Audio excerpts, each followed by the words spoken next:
Have you ever wondered why humans go out of their way to help strangers? Why we donate, volunteer, rescue, comfort, or even risk our lives, sometimes with nothing to gain? It's one of the most fascinating puzzles in science. Why are we altruistic? Why do we help? Today, we're diving deep into the science of altruism.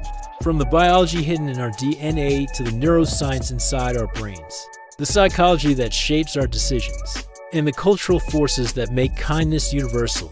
If you want to understand human nature, this is the video for you, and trust me, by the end, you'll see helping others in a completely new light.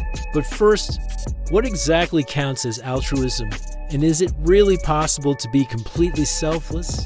Let's find out. Life isn't just yours, it's everywhere, it's everything, and we're here to explore it all. Be curious and stay curious. Before we explore the science, we need to answer a simple question. What exactly is altruism? Altruism is any action intended to benefit someone else without expecting a reward. That includes comforting someone who's hurting, giving money to charity, sacrificing time or resources, volunteering for a cause, or even saving a stranger's life. And here's the twist. Depending on the field, altruism means different things. Psychologists focus on the motive. Biologists focus on the cost. Economists focus on cooperation strategies. But across every field, one fact stands out. Helping others is core to being human. But here's the question. If altruism is natural, why would evolution ever favor selflessness in a world where survival is everything? That's exactly what we'll uncover next. Let's go back, way back, to understand why altruism evolved.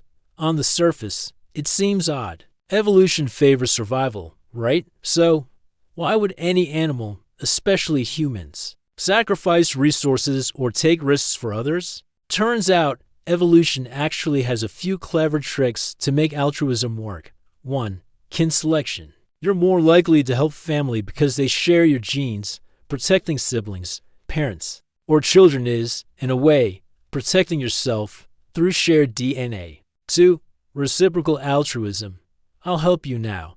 You help me later. This is seen in vampire bats sharing blood, monkeys grooming each other, and humans forming alliances. Cooperation becomes a survival strategy. 3. Group selection. Imagine the prehistoric tribes. One shares resources and protects each other. The other is selfish and chaotic, which survives environmental challenges. Exactly. The cooperative one. That's group selection in action. For sexual selection, and here's a twist, being generous can make you more attractive. Altruism signals empathy, intelligence, and stability, traits highly valued in mates and social circles. So altruism isn't just moral, it can be biologically rewarding. But what happens in our brains? When we help others, the neuroscience behind it is even more surprising. Let's dive in. Modern neuroscience has shown something amazing. Helping others activates the same reward centers as food, sex, or even listening to your favorite music. When we help, the brain releases dopamine, oxytocin, endorphins. It's called the helper's high. Basically, your brain rewards you for being kind. 1. The reward network. Areas like the ventral striatum, nucleus accumbens, and prefrontal cortex light up when we act altruistically. In short, kindness feels good. Literally. 2. Oxytocin, the kindness hormone. Oxytocin isn't just for moms. It boosts trust, generosity, empathy, social bonding. This chemical encourages everyday acts of kindness. 3. Mirror neurons and empathy. And here's where it gets wild. Mirror neurons allow us to feel what others feel. When you see someone in pain, your brain responds as if it's happening to you. That's a neurological nudge to help. So biology gives us a natural urge to help. But why do some people seem more altruistic than others? Psychology might hold the answer. Psychology explains the why behind the action. Here are the biggest motivators: empathy, feeling another person's emotions. Social norms. Society teaches kindness from childhood. Moral values, some help simply because it's the right thing. Mood, good moods, guilt, or sadness can all motivate altruism. Identifiable victim effect. One story moves us more than statistics. But is altruism the same everywhere? Let's look at how cultures around the world shape the way we help. Anthropologists found that every culture values generosity, hospitality, charity, community support, helping family or neighbors. Even religions universally emphasize compassion. But helping others doesn't just benefit them, it benefits you. How exactly? The science might surprise you. Altruism improves your life in multiple ways: mental health, reduces stress and depression, boosts happiness, physical health, lower blood pressure, better immunity, longer life. Social benefits: strong relationships, trust, community resilience, economic benefits, teamwork, and cooperative cultures thrive. But here's a question: can altruism ever backfire? Can helping others ever hurt you? Let's explore the darker side.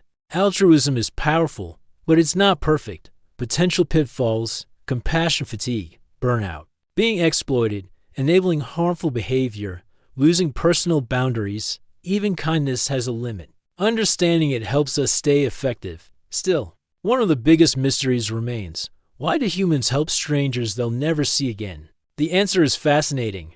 We help strangers because moral responsibility drives us. We can imagine their suffering. Helping boosts self-image, signals compassion to others. These instincts keep societies functioning and make the world safer. And in the modern age, technology is changing the game. How's altruism evolving in the digital era? Let's see. Technology amplifies kindness. Crowdfunding saves lives. Digital volunteering connects continents. AI helps predict crises and assist vulnerable groups. Altruism is borderless and more impactful than ever. So, if altruism is natural, beneficial, and scalable, how can you cultivate it in your own life? The answer is simpler than you think. Altruism is partly innate, but you can grow it with practice. Practice empathy daily. Volunteer regularly. Perform small acts of kindness. Donate wisely. Cultivate gratitude. Teach children to help. Even small actions create massive ripple effects. So, why do we help others? Because altruism is in our biology, our brains, our psychology. In our culture, helping others isn't a weakness. It's what makes us human. Start today. Even a small act of kindness can change someone's world, and yours too. If you found this video eye-opening, hit like. It really helps the channel grow. Subscribe for more deep dives into human behavior and psychology. And tell us in the comments, what's one act of kindness you can do today? Remember, altruism is powerful, and it's contagious. Be the spark. Thanks for watching. Be curious, stay curious.